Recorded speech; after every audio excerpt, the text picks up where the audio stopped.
आर्यन शहर में एक उच्च पद पर कार्यरत था, लेकिन उसकी जीवन शैली ने उसे पूरी तरह थका दिया था। तनाव, नींद की कमी और मानसिक अशांति उसके जीवन का हिस्सा बन चुके थे। एक दिन वो अपने पुराने गुरुजी के पास गया, जो पहाड़ियों के पास एक छोटे से आश्रम में रहते थे। आर्यन ने अपनी व्यथा सुनाई। गुरुजी, सब कुछ होते हुए भी भीतर एक खालीपन है। न मन एकाग्र होता है, न शरीर स्वस्थ महसूस करता है। मैं क्या करूं? गुरुजी मुस्कुराए और बोले, पुत्र, तुमने संसार को तो जीत लिया, लेकिन उस समय को नहीं जीता जो तुम्हें स्वयं से जोड़ता है। कल से तुम मेरे साथ ब्रह्म मुहूर्त में उठोगे। ब्रह्म मुहूर्त क्या है? गुरुजी ने विस्तार से बताया कि रात्रि के चतुर्थ प्रहर के बाद और सूर्योदय से ठीक 1 घंटा 36 मिनट पहले का समय ब्रह्म मुहूर्त कहलाता है। सामान्यतः सुबह 4 बजे से 5:30 के बीच। इसे देवताओं का समय माना जाता है, क्योंकि इस समय वातावरण में सत्व गुण की प्रधानता होती है। ब्रह्म मुहूर्त में ध्यान कैसे करें? विधि। अगले दिन सुबह 4 बजे गुरुजी ने आर्यन को जगाया।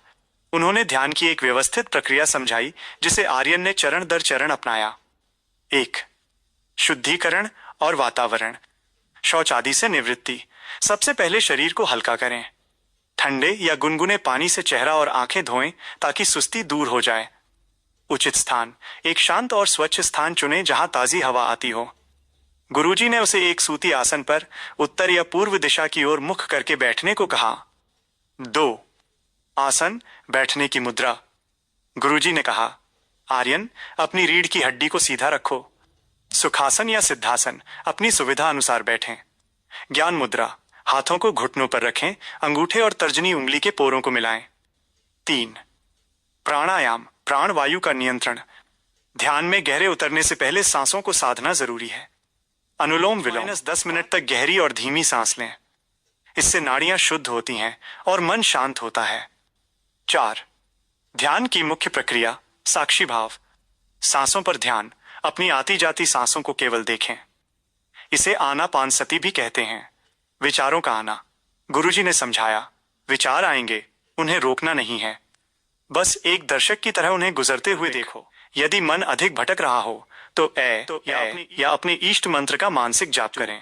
ब्रह्म मुहूर्त में ध्यान के लाभ।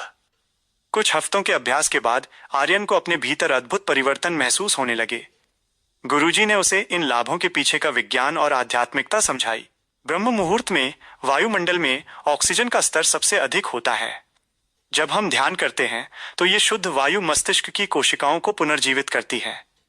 इससे निर्णय लेने की क्षमता और एकाग्रता, फोकस में भारी वृद्धि होती है।